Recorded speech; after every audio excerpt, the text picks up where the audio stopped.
السلام عليكم ورحمة الله وبركاته.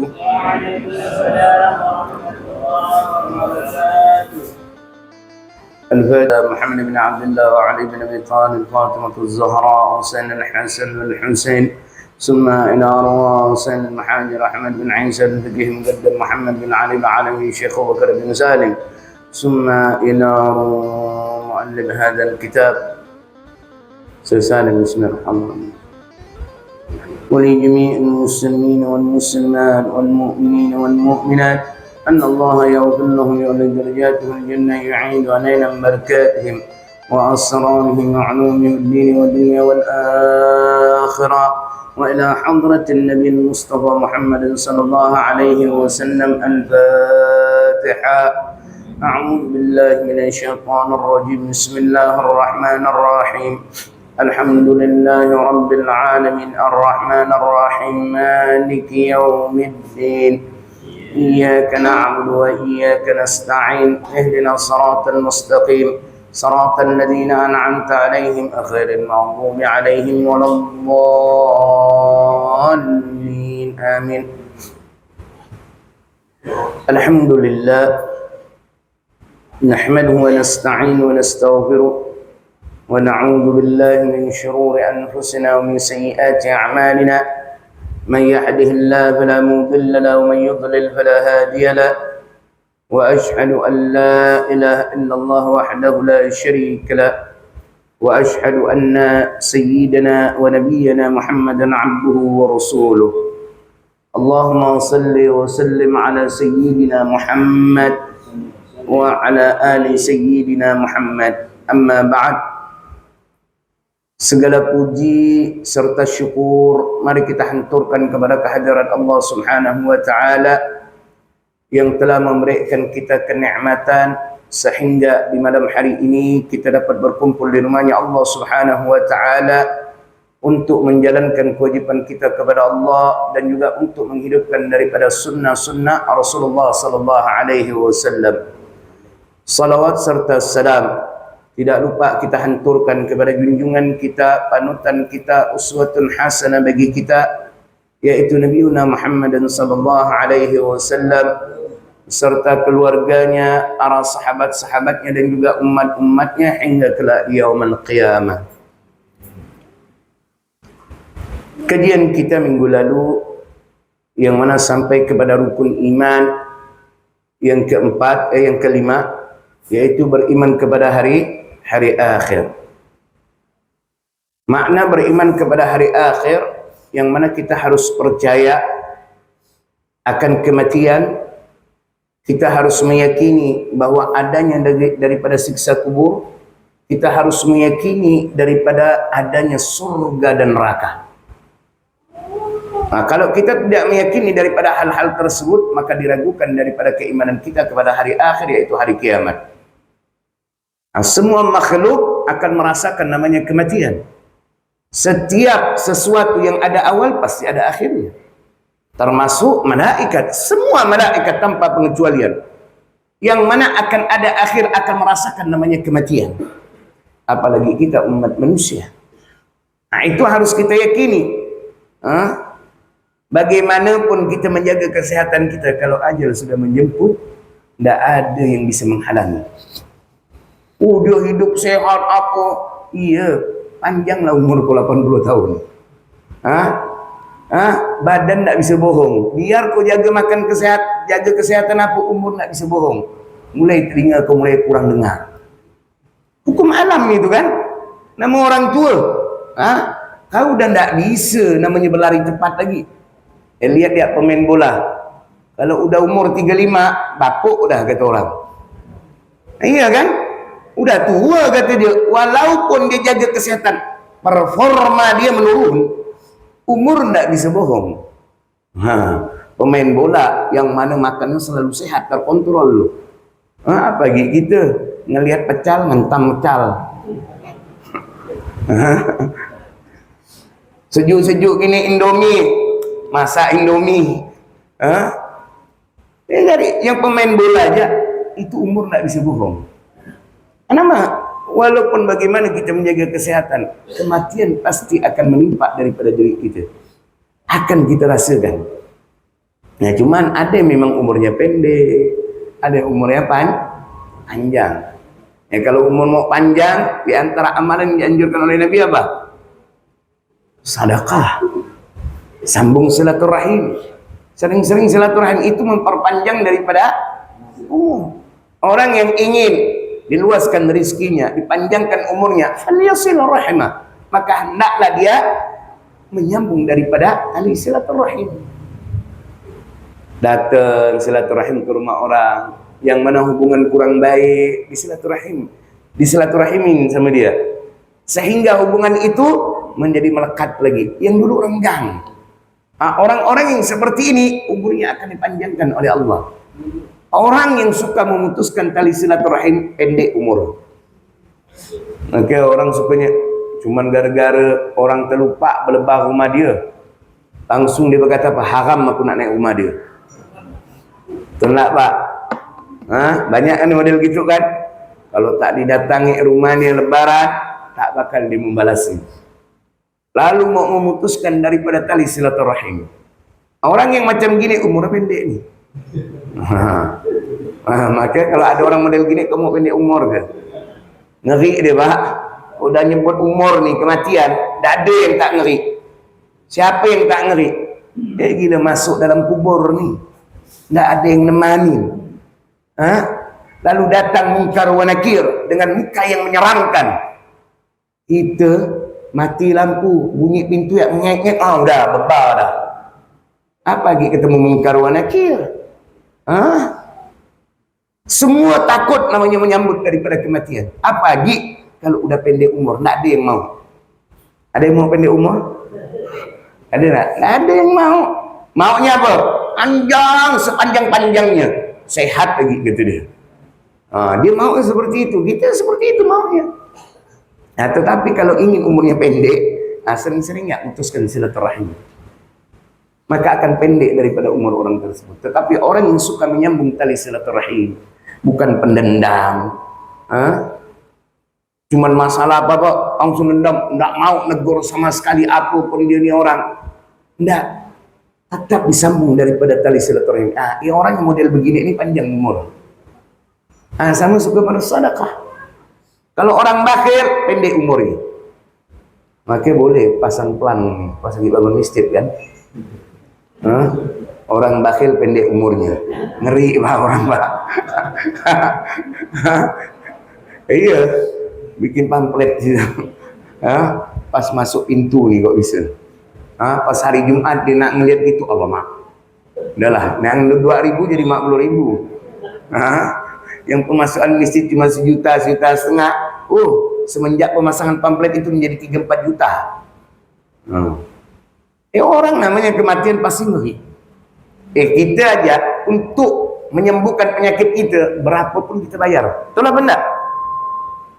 Misalkan kita ni demam, yang mana kepengen berobat ke dokter yang terbaik, masalah biaya tidak apa-apa, asal sembuh ya.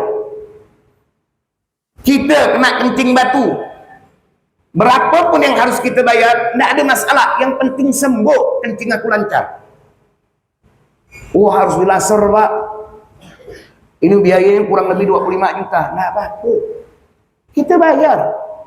Untuk apa? Biar sehat. Apalagi untuk menebus daripada agar kematian menjauh. Maknanya apa? Diperpanjang daripada umurnya. Rela gitu. Maka kadang manusia perlu sering diingatkan seperti itu. Sering diingatkan. Maka yang cocok pasang pamflet kalau di masjid yang baru lagi dibangun itu. Benar pak, ini saya bukan ganggu aku nih. Boleh anukan ke panitia pembangunan itu. Iya. Orang yang bakhil pendek umur. Sedangkan nanti sebelahnya ada yang suka bersedekah dermawan panjang umurnya. Pasti mau panjang umur. Contoh aja Nabi mengatakan, "Dawu marbakum bisadaqah." Yang mana obati daripada orang yang sakit di antara kalian dengan bersedekah. Jangan nunggu sakit baru nak bersedekah. Tetapi ketika kita sehat, sering-sering bersedekah. Kalaupun kena sakit, flu, batuk, demam biasa, meriang. Tak ada yang berat-berat, Pak. Jantung, stroke, kolesterol, tak. Tak ada penyakit-penyakit berat macam itu tu. Kalau orang bersedekah tu, paling apa? Demam, meriang, flu, batuk, itu kan biasa. Kalau ngarap tak sakit sama sekali, apa beza kita dengan Firaun? Tak bisa, Pak. Tak mau sakit sama sekali, kurang lebih Firaun lah. Sakit itu butuh menggugurkan daripada dosa. Tetapi kalau orang yang bersuka bersedekah dijauhkan penyakit-penyakit yang wallah kita pun tak mau merasakannya. Siapa yang mau sakit jantung, liver, lalu penyakit apa namanya ni, kanker, macam-macam penyakit aneh-aneh zaman sekarang. Siapa yang mau? Diabetes, siapa yang mau? Kita minta dijauhkan. Macam ada satu orang saya kenal, subhanallah, orang ini tidak olahraga, Pak. Orang ini tidak olahraga, tapi kalau makan apalagi kambing, masya Allah. Saya paling sering makan dengan beliau. Beliau jemput ke rumah, diajak makan nasi kapsa. Itu pasti pesannya itu kambing. Itu kalau udah makan, ya Allah. Kita kalau tidak nafsu makan sama ni orang jadi nafsu makan. Oh, kalau makanan tuh badan enggak kurus, tapi enggak terlalu gemuk benar. Gemuk-gemuk. Ya begitulah, gempal-gempal begitu. Ini kalau makan enggak ada pantang. Kalau makan enggak ada pantang, tapi ada satu amalan dia. Setiap dia akan makan, dia sedekah loh. Itu dia beritahu sama saya. Pernah suatu ketika berjalan sama saya nih.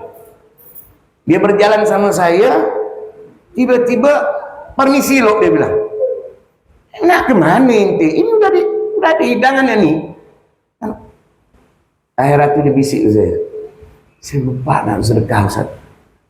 Jadi biasanya sebelum jemput saya, dia sedekah dulu, baru jemput saya, baru pergi ke tempat makan. Ini terlupa dia, hawa buru-buru, langsung menjemput saya, langsung pergi ke tempat makan. Dia terlupa, pergi loh dia, kurang lebih ada 20 menit lah. Dia balik sedekah, makan Masya Allah. Istrinya cerita sama saya, bukan dia, istrinya. Dia ini setiap 3 bulan sekali check up ke kucing. 3 bulan sekali check up ke kucing. Ya Allah, dokter bingung. Sampai memeriksa jantung dia tuh.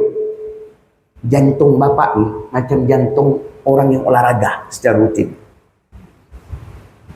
Lalu hati bapak nih macam umur orang-orang yang mana belum 30.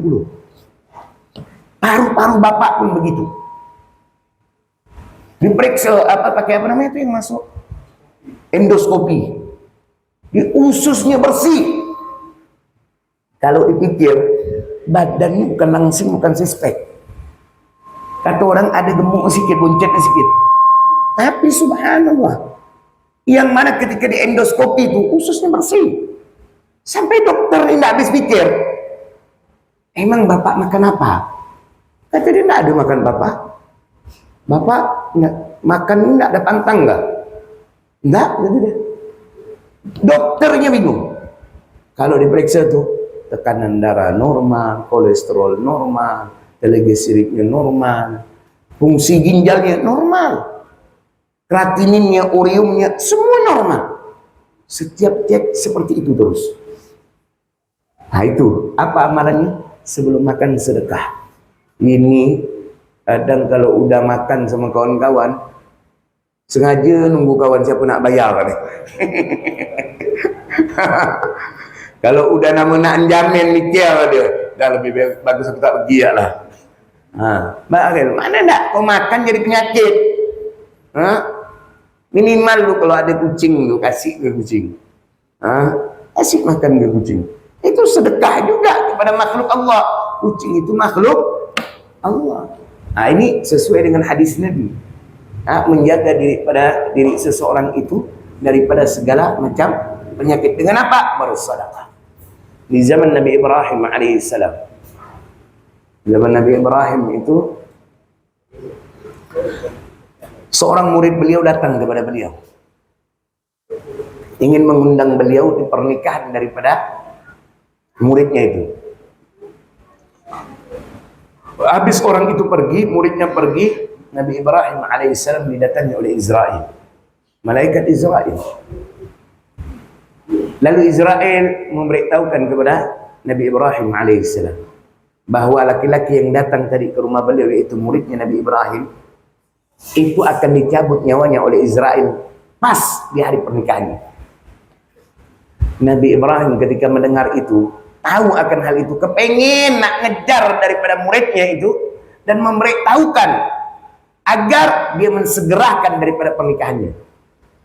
Tetapi tidak jadi, karena Nabi Ibrahim alaihissalam berpikir ini kematian adalah rahasianya Allah Subhanahu wa taala. Tidak dikasih tahu sampai besok. Pernikahannya aku lancar sampai minggu depan, sampai bulan depan, sampai tahun depan, sampai 70 tahun lebih setelah ucapan daripada Israel kepada Nabi Ibrahim. Sampai ketika Nabi Ibrahim alaihissalam bertemu dengan Israel bertanya akan hal itu. Kau bilang laki-laki yang murid aku itu akan kau cabut nyawanya di hari pernikahannya. Tetapi setelah 70 tahun daripada pernikahannya sampai sekarang dia masih dalam keadaan sehat wal afiah. Maka Israel pun memberitahu kepada Nabi Ibrahim, memang betul aku akan cabut nyawanya di hari pernikahannya. Itu dah ada catatannya, kata Nabi, kata malaikat Israel. Udah waktunya dia di hari pernikahannya.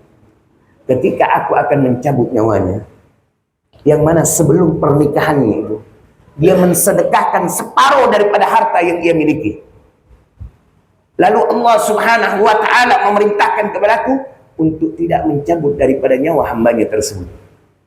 Karena berkat sedekahnya dengan separuh daripada hartanya tersebut, Allah panjangkan daripada umur daripada laki-laki tersebut. Jadi kalau mau panjang umur sedekah, Pak. Bakhil-bakhil, apalagi udah penyakitan lagi, ada diabetes, kedekut pula, udahlah pantang-pantang periksa gula naik terus. Iya Pak, orang nih pantang-pantang Mbak, yang udah pantang dia, bingung dia seorang, apa gula masih tinggi ya? Kalau pakai logika Pak, nama orang pantang, otomatis gulanya akan turun, paling tidak naik. Tapi ini malah naik terus. Padahal udah tidak makan nasi, tidak minum tidak makan gula, segala macam, antang udah pokok. Tapi setiap periksa gula naik. Setiap periksa gula naik. Itu kebakhilan yang membuat dia seperti itu. Coba kalau suka bersedekah, Allah Bang. Isa walaupun pernah daripada gula darahnya tinggi, gara-gara sebab wasilah daripada sedekahnya, itu gula darah itu normal. Kalau naik pun sedikit ya. Makannya pagi bulan Maulid nih, ada pantang bismillah gitu. Kenapa? Sebab sedekahnya. Maka kalau kita ingin umur panjang, jangan jadi orang yang bakhil.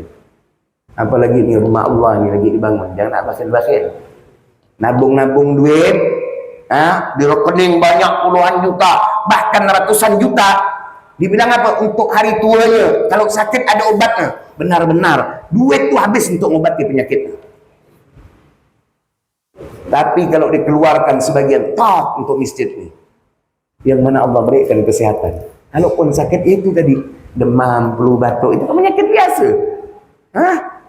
Istilahnya tinggal minum obat macam komik atau obat dokter, pergi pakai BPJS, tidak bayar sama sekali, sembuh. Sakit kepala, demam meriang, kasih Paramek, sembuh. Obat warung cukup menyembuhkan daripada penyakitnya. Nah maka, jadi kalau Bapak berpikir, sekedar ya, bantu, tabungan banyak nih, puluhan juta, tapi ada rumah Allah yang akan dibangun nih. Tapi enggan dia untuk mengeluarkan daripada hartanya.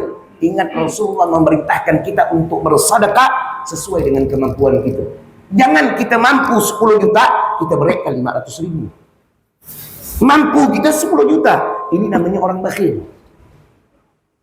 Kecuali dia tidak mampu 10 juta, mampu 400.000, 400.000. Jangan nanti jadikan alasan apa? Sedikit kan, yang penting ikhlas, Pak. Lala bilangnya bakhil. Dia nak bawa-bawa ikhlas. Kenapa? Yang menilai ikhlas bukan kita, tetapi bukan orang lain. Allah yang menilai daripada keikhlasan seorang. Ini Bapak pikirkan baik-baik. Bapak simpan tabungan itu, tapi ada rumah Allah nih, yang mana sampai lama terbengkalai daripada pembangunannya. Benar-benar harta itu habis untuk berobatnya. Anak stroke lah, masuk rumah sakit seminggu, habis 40 juta. Sekejap Allah mengambil, Pak. Sekejap. Coba kalau 20 juta dimasukkan ke pembangunan masjid. Sehat dapat, pahala dapat, rezeki pun menjadi berkah. Ada ya rezeki nanti akan Allah ganti. Tidak ada nama harta yang disedekahkan itu berkurang, Pak. Nabi sudah memberikan istilahnya janji kepada kita sebagai umatnya. Ma naqasat sadaqatu min mal, tidak akan berkurang harta yang disedekahkan. Melainkan apa? Faliyazdad, melainkan akan bertambah. Tinggal kita je mau apa enggak. Kita boleh pasang pamflet tu. Oleh depan situ tu. Pas pagar tu. Besar-besar, Pak. Biar orang nampak. Pak, kadang orang ni ngelihat tulisan gitu langsung tersadar, Pak. Bakhil pendek umur. Orang bakhil pendek umur. Orang yang dermawan suka bersedekah panjang umur. Pasti dia milih apa? Panjang umur. Panjang umur. Akhirat apa? Ringan. Kalau udah mau bersedekah jangan nak ditunda-tunda. Syaitan itu paling suka menggoda orang yang akan bersedekah. Kalau tidak bisa mencegah orang tersebut untuk bersedekah, paling tidak mereka mencegah orang itu bersedekah dengan kemampuannya. Kita sedekah nih, nak ngasih dah mesej 1 juta nih. Gara-gara dengar omongan saya nih malam ini nih. Lalu dia, besok aku nak sedekah 1 juta ya lah. Betul kata Ustaz tu. Besok tak jadi. Usah ya lah. Dari 1 juta, Pak, sampai ke mesej 200.000. Yalah, 200.000 dapat 3 set seminggu. Dah cukup, ada amal jariah kau. Itu cara syaitan. Tak bisa mencegah kita untuk tidak bersedekah. Dia akan merayu kita, membisikkan kita. Nak banyak bersedekah. Udah, 400.000 cukup. Itu cara syaitan menggoda daripada diri kita, menjerumuskan daripada diri kita. Kita kembali kepada pembahasan kita, yaitu beriman kepada hari akhir. Yang mana minggu lalu kita bahas juga di antara tanda imannya seseorang kepada hari akhir, yang mana menghormati tamu pertama. Makanya kalau ada tamu datang, yang mana layani daripada tamu tersebut. Berikan hidangan yang terbaik kepada tamu tersebut. Sebagaimana itu diperintahkan oleh Nabi SAW. Sampai-sampai ada seorang sahabat Nabi SAW, bukan kaya, Pak. Enggak kaya dia. Bahkan kehidupannya memprihatinkan, loh, kita katakan. Dia pernah suatu ketika ada seorang musafir datang. Rasulullah tidak ada makanan sama sekali untuk menjamu daripada tamu tersebut. Rasulullah lalu berkata kepada para sahabat-sahabatnya, siapa yang akan menjamu tamu ini malam ini? Maka ada seorang sahabat Nabi yang menunjuk tangan. Aku ya Rasulullah. Itu bini langsung, sahabat ini langsung pulang ke rumahnya. Dia tanya bininya, istrinya, ada tidak makanan? Ada, tapi untuk anak kita. Untuk kita yang ada. Apa kata ni sahabat? Udah, kau buat anak kita tidur awal-awal. Biar dia lupa akan rasa laparnya. Jadi dia berkata kepada istrinya untuk menyiapkan makanan. Jadi nanti ketika tamu itu makan, nanti pelita, zaman dulu belum ada lampu, pelita sebagai penerangan itu dimatikan. Sehingga tamu itu pun mengira bahwa dirinya sebagai sahibul bait, pemilik rumah, ikut juga makan bersama daripada tamu tersebut. Padahal itu makanan hanya cukup untuk tamu. Dilakukan sama sahabat tersebut. Sampai keesokan harinya Rasulullah SAW bertemu dengan sahabat tersebut dan berkata kepada sahabat tersebut, Allah memuji apa yang kau lakukan tadi malam, dan Allah senang gembira dengan apa yang kau lakukan tadi malam.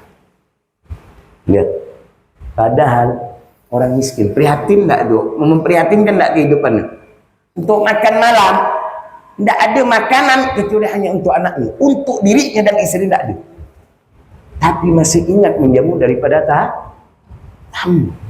Kita ada pisang berangan, tamu datang keluar pisang Singapura. Benar Pak, ini fakta nih Pak. Bukan omong-omongan. Sering saya dengar itu. Tahu bang, aku sama anakku belum makan lu. Tahu anak tamu ini anak aku bawa keluar. Ini sering terjadi sama kita. Ini na'udzubillah min dzalik. Bagaimana kita akan dicintai oleh Allah sebagaimana sahabat tadi. Maka perintah menjamu tamu itu memang diperintahkan oleh Nabi sallallahu alaihi wasallam. Lalu sama tetangga sebagai tanda keimanan seseorang juga kepada hari akhir apa? Yang mana hubungan baik dengan tetangganya. Man kana yu'minu billahi wal yawmil akhir falyukrim jarahu. Siapa yang beriman kepada Allah dan hari akhir, hari kiamat, maka muliakan daripada tetangganya. Jangan kita tidak peduli sama tetangga kita atau memiliki hubungan yang buruk dengan tetangga kita. Kalau masalah kecil jangan nak dibesar-besarkan. Ini kadang masalah kecil, parkir depan rumah kita, langsung naik hitam gitu. Habis tetangga diomelkan. Jangan, itu masalah kecil, bisa diomongkan dengan baik-baik. Ingat, ketika hubungan buruk kita dengan tetangga kita, berarti diragukan keimanan kita kepada Allah dan hari akhir. Rasulullah sangat membenci daripada orang-orang yang mana memiliki hubungan yang tidak baik dengan tetangganya. Apalagi yang suka mengusik daripada tetangganya. Biar dia puasa setiap hari, biar dia qiyamul lail setiap hari, tahajud witir, biar dia baca Quran setiap hari, bahkan khatam Al-Quran setiap hari, biar dia yang mana berzikir sampai jutaan kali setiap harinya, tetapi yang mana tetangganya tidak selamat daripada dirinya, neraka tempat orang itu. Karena itu terjadi di zaman Nabi SAW. Di zaman Rasulullah ada seorang wanita yang abid ahli ibadah, tapi Nabi mengatakan wanita itu hiya finnar, tempat wanita itu neraka. Ini orang sahabat Nabi heran, ya Rasulullah, ini orang ahli ibadah, luar biasa ibadahnya. Apa kata Nabi? Karena tetangganya tidak selamat daripada lisannya. Nih mulutnya sama tetangganya. Maka itu penting dari sabda Nabi ini, penting bagi kita memiliki hubungan yang baik dengan tetangga kita. Kalau ada kita memasak, jangan lupa berbagi dengan tetangga kita. Karena tetangga kita mencium aroma itu. Dengan kita membagi masakan yang kita masak tadi, itu akan memperkuat daripada ikatan hubungan tetangga. Antar tetangga jadi kuat, saling peduli antara satu dengan yang lainnya. Dan ingat, kalau tetangganya membutuhkan bantuan, bantu tetangganya tersebut. Jangan sampai kita tidak peduli dengan tetangga kita.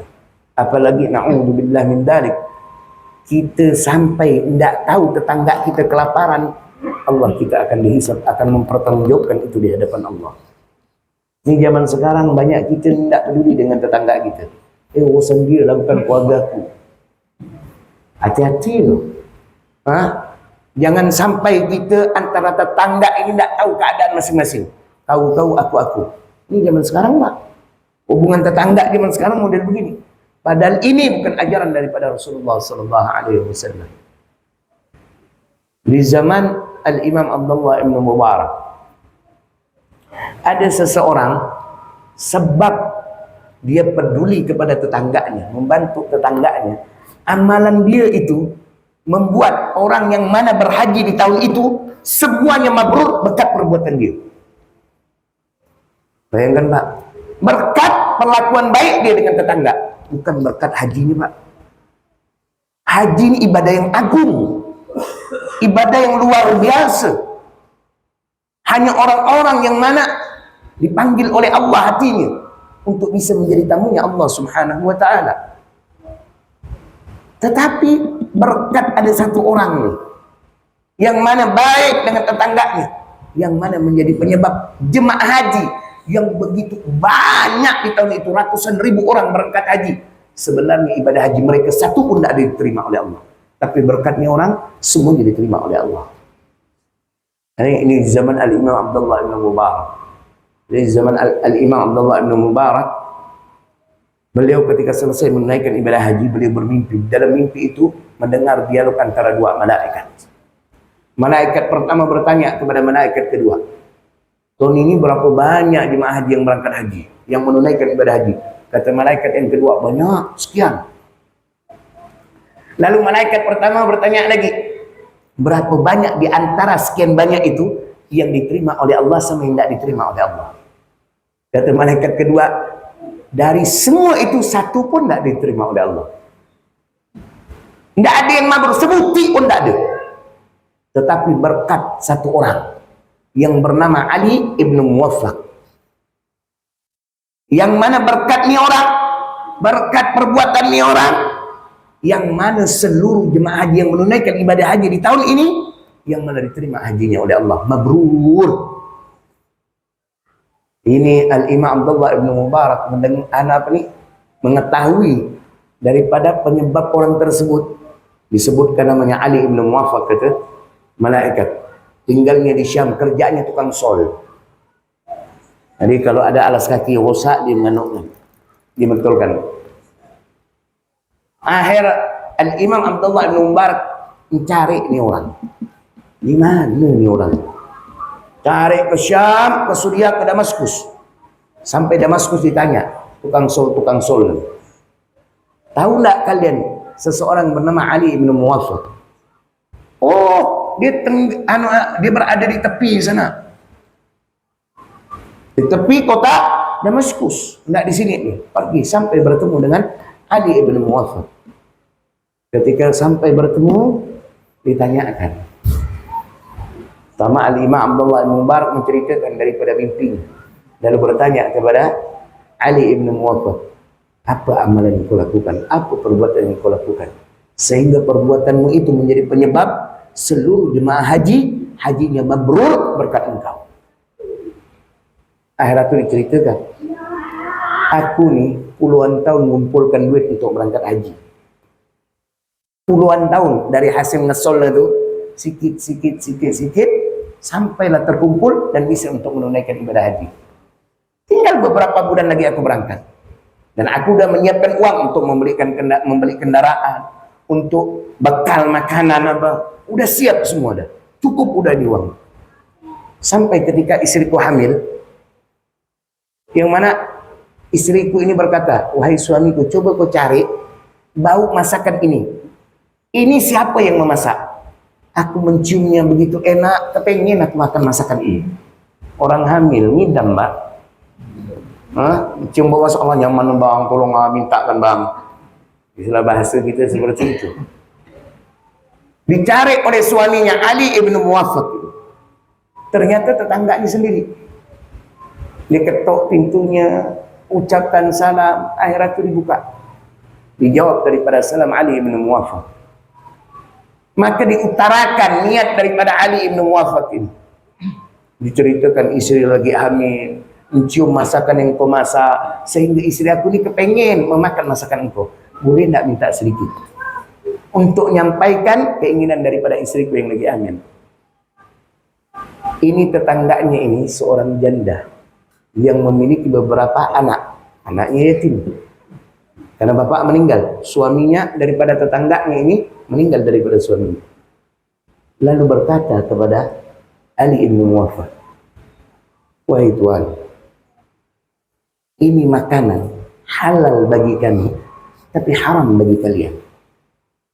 Bingung Ali bin Muwaffaq, kok bisa halal bagi dia, haram bagi aku, padahal sesama muslim.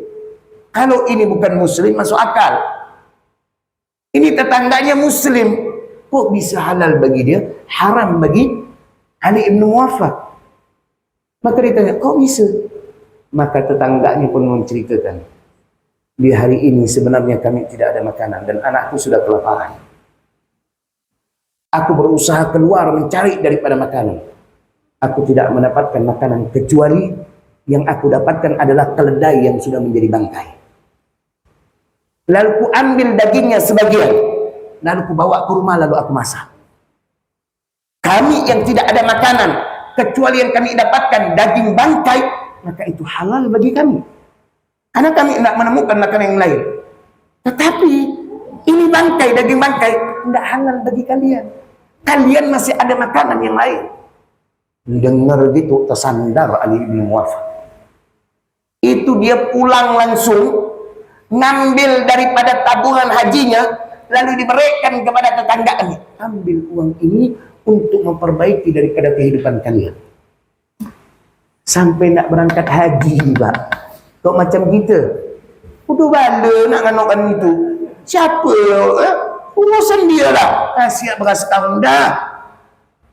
Tapi lihat berkat perbuatan yang dilakukan oleh Ali bin Muwaffaq. Bayangkan, seluruh jemaah haji sebenarnya ibadah haji tidak ada yang mabrur, satu pun tidak ada yang mabrur. Tapi berkat apa yang dilakukan oleh Ali bin Muwaffaq menjadi penyebab seluruh jemaah haji di tahun itu semua ibadah hajinya mabrur, diterima oleh Allah. Lihat, gara-gara apa? Peduli dengan tetangga, membantu daripada tetangga. Jadi jangan dianggap remeh, Pak. Peduli kepada tetangga kita. Kehidupan sekarang udah kau-kau, aku-aku antara tetangga. Mau tetangganya susah masak bodoh. Bahkan kita tidak mengetahui makan apa enggak tetangga gitu. Kenapa? Kita tidak memiliki hubungan yang baik antar tetangga. Makanya korek daripada kehidupan tetangga kita. Tujuan apa? Agar kita tahu kesusahannya, sehingga kita dapat membantu. Jangan pula sebaliknya, korek kesusahan tetangga cuman kepo. Pak, zaman sekarang betul banyak enggak? Pengen tahu ya. Tapi bantu ada. Nah, ini jangan sampai kita seperti ini. Masuk dah ya. Ini masuk waktu ya. InsyaAllah minggu depan kita lanjutkan ini. Semoga apa yang kita kaji di malam hari ini kita mendapatkan ilmu yang barakah, ilmu yang bermanfaat, ilmu yang bisa menambah ketaatan kita kepada Allah, ilmu yang bisa menambah kesempurnaan amal ibadah kita, ilmu yang bisa menambah rasa takut dan juga cinta kita kepada Allah dan juga kepada Rasulullah sallallahu alaihi wasallam. Dan semoga perkumpulan kita di malam hari ini menjadi wasilah bagi kita, perantara bagi kita untuk mendapatkan syafaatnya Rasulullah sallallahu alaihi wasallam kelak di yaumul qiyamah. Dan semoga kita semua selalu diberikan kesehatan oleh Allah, diberikan umur yang panjang dalam ketaatan kepada Allah Subhanahu wa taala. Dan semoga segala urusan dunia dan akhirat kita dimudahkan oleh Allah Subhanahu wa taala. Dan semoga rezeki kita dilancarkan oleh Allah dengan rezeki yang halal dan juga barakah. Dan semoga anak-anak kita dijadikan anak-anak yang saleh dan juga salihah. Dan semoga segala bentuk amal ibadah kita diterima oleh Allah. Dan semoga dosa-dosa kita diampunkan oleh Allah. Dan semoga kita semua diwafatkan oleh Allah Subhanahu wa taala dalam keadaan husnul khatimah. Kalimat terakhir yang kita ucapkan ketika kita meninggalkan dunia adalah la ilaha illallah Muhammadur Rasulullah sallallahu alaihi wasallam. Subhanakallahumma wa bihamdika wa ashhadu an la ilaha illa anta wastaghfiruka wa atubu ilaik.